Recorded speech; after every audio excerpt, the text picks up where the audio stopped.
Namaste friends. Now that the aspirant has made a strong resolve to walk the path of God communion, he is following certain steps. First, of cleaning his moral stance, of being fair, of being truthful, and of being honest to himself. He has decided to cleanse his thoughts. He has decided to nourish and nurture himself by contemplating on his thoughts, discarding the thoughts that are negative and pessimistic and replacing it with positive and optimistic thoughts.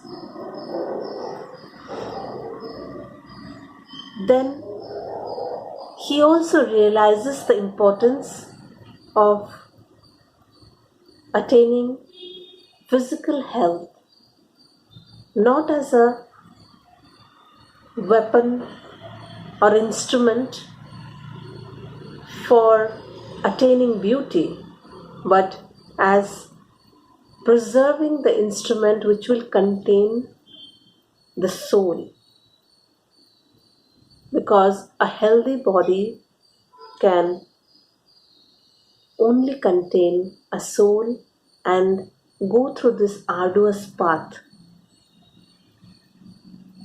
of spiritual growth practices.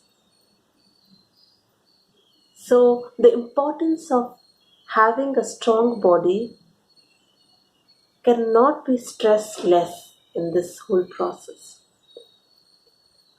Now, the next step is controlling the prana, the vital life force within each one of us.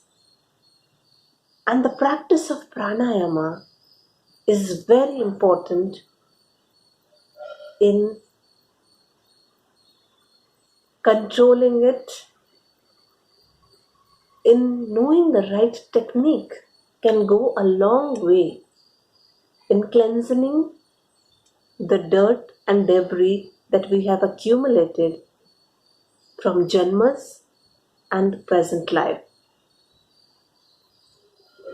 So the devotee sits down with his spine erect to do pranayama practice. There are several forms of pranayama, but one that is very congenial for spiritual growth is that of Kriya Yoga, where the vital life force is given a direction, is given a path that it should follow. Because when we are outward looking, when our senses are drawn outwards, the flow is from the head to the parts below. But for any spiritual accession to happen, it has to be reversed. From the down to up. And a sincere effort of Kriya Yoga, where the reversing of this can happen,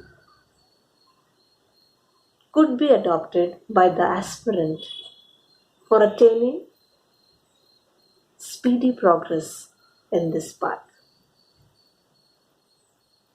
Now, there is a certain protocol for it. I am not going to explain that protocol here because every aspirant has their path, has their preference. But what I am going to tell is the experience that comes from doing Kriya Yoga. When you have focused yourself on your breath and reversing the course of your breath across the spinal cord.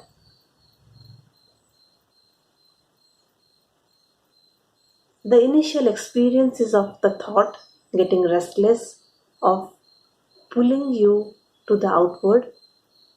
But if you keep on at it, if you don't discontinue, if you still persist and persevere in this exercise, beyond a point, the thoughts disappear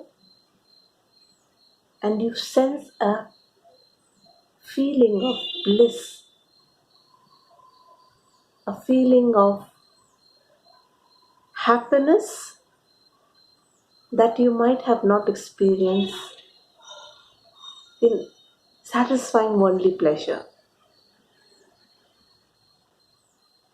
When the repeated practice is done, you can go deeper into this experience.